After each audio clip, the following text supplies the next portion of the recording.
Now listen, Daniel, your Aston Villa got off to a winning start on Saturday, beating West Ham United. Very good result. And it actually, potentially the result of the weekend, because I think with the chaos and everything going on at Chelsea, we kind of expected Manchester City to get past them, and they did with ease, actually, in the end.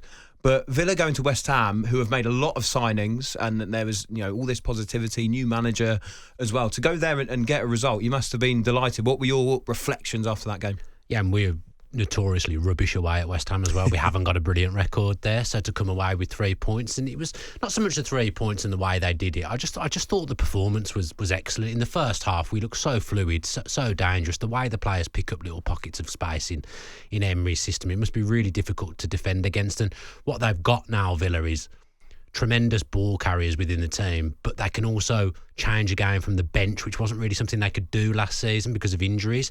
They're bringing on Ramsey, Maatsen and John Duran, and all three of them combined for that winner. Villa have lost an important player in Douglas Luiz, but I would strongly argue that they're fundamentally stronger than they were last season because they've just got more variety, and they've almost got like 18 to 20 players now on the same wavelength of the same ability. So I feel he can rotate a bit more and not weaken the team. And some players are just getting better and better. And Nana's obviously taken applauded, debut goal, really ran the midfield. But I tell you what, Tielemans next to him, he is, back end of the season, he was one of Villa's most important players, and he is such a nice footballer to watch. I absolutely love him. Yeah, and really helped, by the way. Obviously, they'd have been linking up at the Euros as well.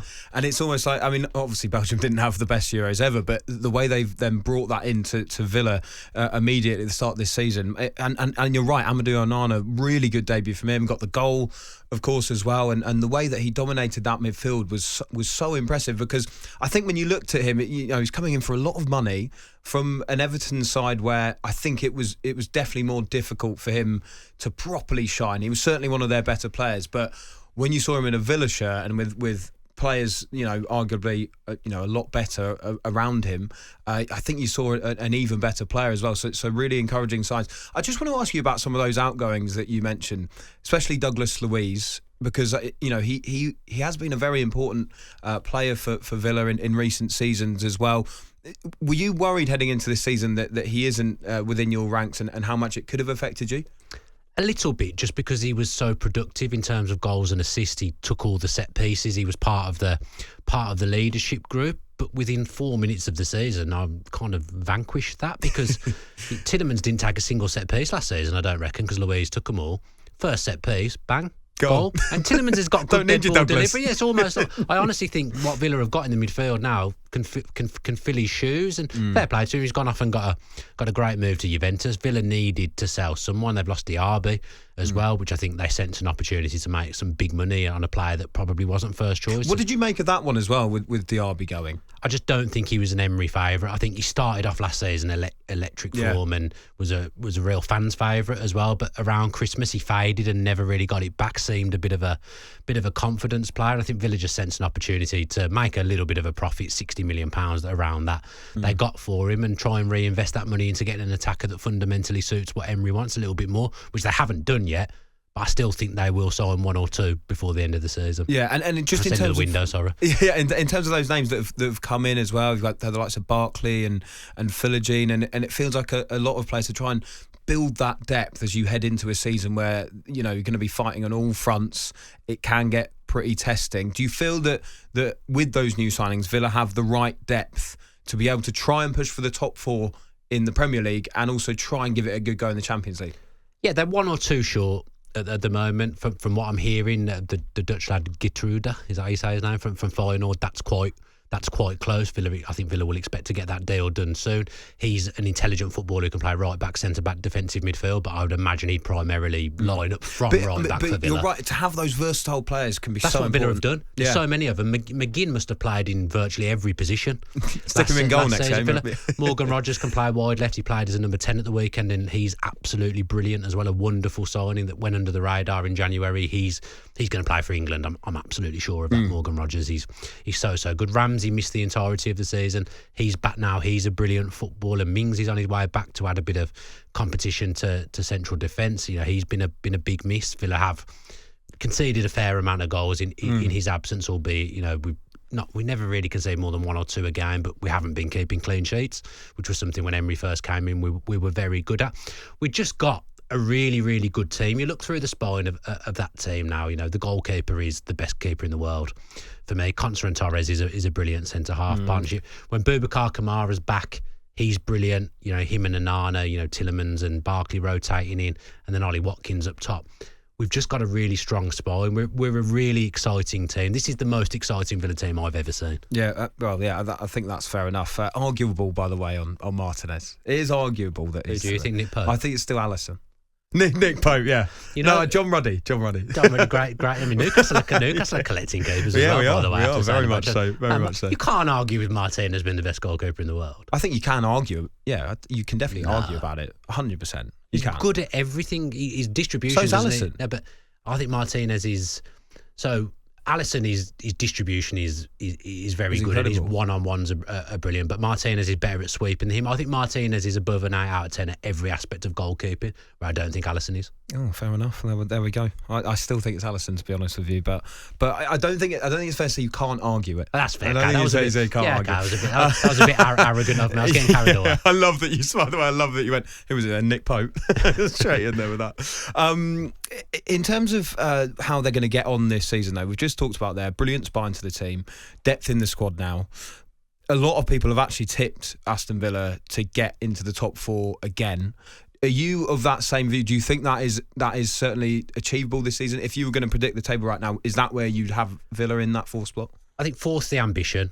I've got them down as 5th. As I said to you earlier, I think Newcastle are going to surprise a lot of people this season. You said yourself that not many people have tipped them to be top 4. I have, just because I think it will be the Newcastle of the season before last, unless they get decimated by injuries again. But they haven't got that load that will suit them with Eddie Howe's brand of football. St James's Park will be an absolute fortress.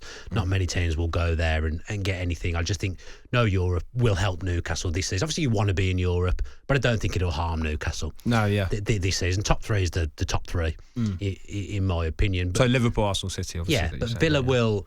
I think Villa have got nothing to be afraid of in the Champions League. I'm not saying we're going to go and win the Champions League, but there's nothing to stop us progressing to the knockouts with this new format, with the manager that we have. The players having a year of experience in Europe last year will help as well. On that, as a fan, would you rather see a really fun European journey? Let's say you get to, I don't know, the quarterfinals. You're right, it's a new format with the Champions League, so you have got a better chance than Newcastle did, for instance, last season of getting through. I mean, they had a horrible group, but nearly got through.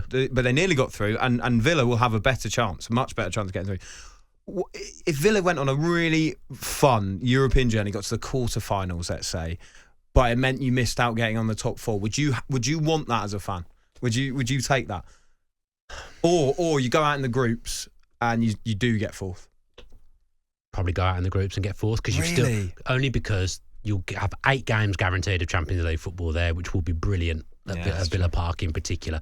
To become that run though, what a nice that'll be for the fans. It'd be incredible to become a big club. Football. To become a big club, I think you have to consistently qualify. Villa are a big club anyway, but to really get in and amongst the top end of the Premier League, I think you have to consistently qualify for the Champions League with the revenue and the stature that brings as a football club. It enables you to do things that you wouldn't be able to do. We saw it with Spurs. They had a period where they consistently qualified for the Champions League, and it really grew them as a football club. And you look at the infrastructure they've got there now.